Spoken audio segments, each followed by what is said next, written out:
Bonjour à tous, vous le savez, le congrès du Front National aura lieu à Tours les 15 et 16 janvier prochains.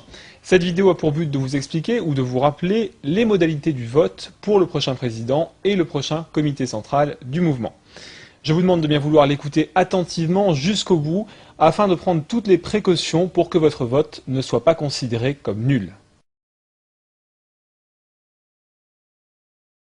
Le but du congrès, qui sera un moment convivial permettant aux adhérents et aux militants de se retrouver, est aussi et surtout de renouveler les instances dirigeantes du mouvement, le président et le comité central, le parlement du parti.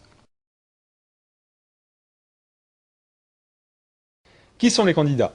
Pour la présidence, d'abord, vous le savez, deux personnalités du mouvement sont candidates, Marine Le Pen et Bruno Gollnisch. Pour déterminer votre vote, si vous hésitez encore, vous pouvez vous rendre sur le site des différents candidats, marinelepen.com pour Marine Le Pen et gollnisch.com pour Bruno Gollnisch. Notez que vous aurez également à l'intérieur du document que vous recevrez dans quelques jours les professions de foi de chacun des candidats. Pour ce qui est du comité central, 244 personnalités du mouvement ont fait acte de candidature. Vous avez dû recevoir ou allez recevoir début décembre un cahier comportant le mini-CV de chaque candidat. Nous en reparlerons dans quelques instants. Qui peut voter? Seuls les adhérents à jour de cotisation au 10 décembre 2010 pourront voter pour élire le président et le comité central du mouvement. Au Front National, l'adhésion se fait, vous le savez, pour un an de date à date. Vous êtes considéré comme adhérent à jour si votre dernier renouvellement d'adhésion a été fait entre le 11 décembre 2009 et le 10 décembre 2010.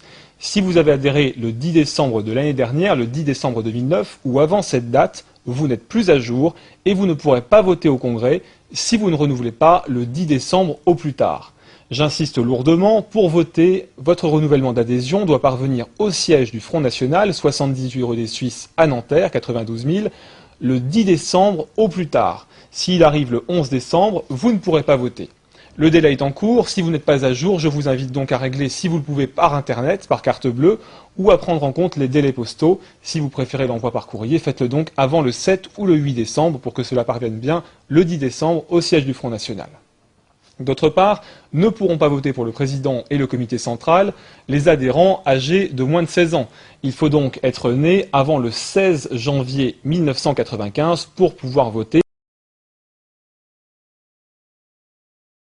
Le matériel de vote maintenant. Le matériel de vote a été envoyé à tous les adhérents à jour fin novembre pour ceux qui habitent l'outre-mer et également pour les Français de l'étranger. Il a été envoyé début décembre pour l'ensemble des autres adhérents, les adhérents métropolitains. Bien entendu, celles et ceux qui auront adhéré entre le 1er décembre et le 10 décembre, la date limite, recevront le matériel de vote quelques jours plus tard. Alors que contient ce matériel de vote? Il s'agit tout d'abord d'un journal de 28 pages que vous voyez ici, qui contient donc les modalités du vote, la profession de foi de chacun des deux candidats, le CV des 244 candidats au comité central et les informations pratiques pour le congrès, inscription, hôtel, repas. Passons maintenant au vote. Pour le vote, il n'y a qu'un seul bulletin comportant le nom des deux candidats. Un seul bulletin, donc bulletin de vote pour l'élection du président avec Bruno Gollnisch et Marine Le Pen. Il vous faut évidemment pour ce vote cocher un seul nom sous peine de nullité.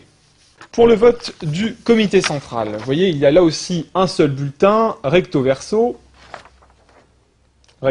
donc, qui comporte les 244 noms des candidats. Vous pouvez en cocher entre 1 et 100 maximum. Si vous en cochez 101 ou plus, votre bulletin sera considéré comme nul. Faites donc bien attention, puisque avec 100, ça va très très vite, donc attention au nombre de candidats que vous cochez. Les deux bulletins, bulletin pour le comité central et bulletin également pour le président, sont à glisser dans l'enveloppe confidentielle que vous avez ici. L'enveloppe confidentielle qui garantit donc l'anonymat, évidemment, du vote. Cette enveloppe confidentielle, donc la plus petite, est à glisser dans la plus grande, l'enveloppe T, celle comportant un code barre qui permettra de vérifier la validité du statut à jour de l'adhérent. Attention, évidemment, pour cela, à ne pas échanger votre enveloppe avec celle d'un autre adhérent, votre conjoint par exemple. Faites bien attention à ce que ce soit dans votre enveloppe que soit remis le bon bulletin. Très important, comme indiqué dans les modalités de vote, il est impératif, et j'insiste bien sur ce point, de signer l'enveloppe T, la grande enveloppe, au dos, sous peine de nullité de votre suffrage. Donc vous avez la grande enveloppe, l'enveloppe T que vous avez ici, et évidemment, il faut la signer au dos, comme je l'ai fait. Pour cela, le cadre rouge que vous avez dans le dossier de 28 pages n'est qu'indicatif. Le cadre rouge n'existe pas sur l'enveloppe. Il vous appartient de signer à l'emplacement où vous voyez dans cette notice le cadre rouge.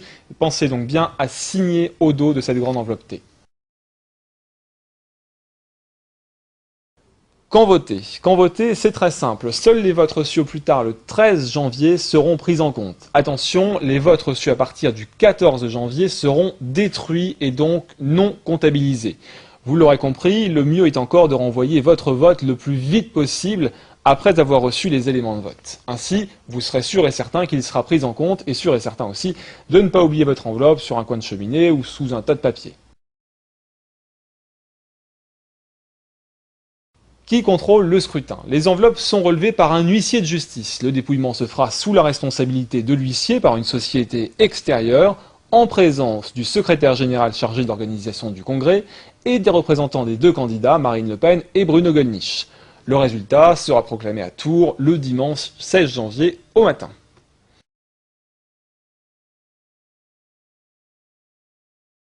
Enfin, vous le savez, cette campagne interne a permis au Front National de renforcer très grandement ses effectifs. Autant vous dire que les 15 et 16 janvier à Tours, les places seront limitées.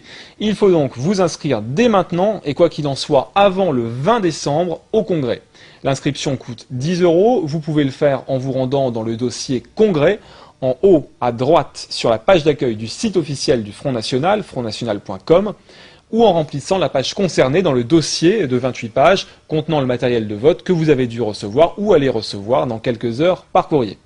Voilà, ce petit rappel étant maintenant fait sur les modalités du vote, sur l'organisation de ces deux journées des 15 et 16 janvier, il ne vous reste plus qu'à voter. Je vous dis bon vote et à bientôt.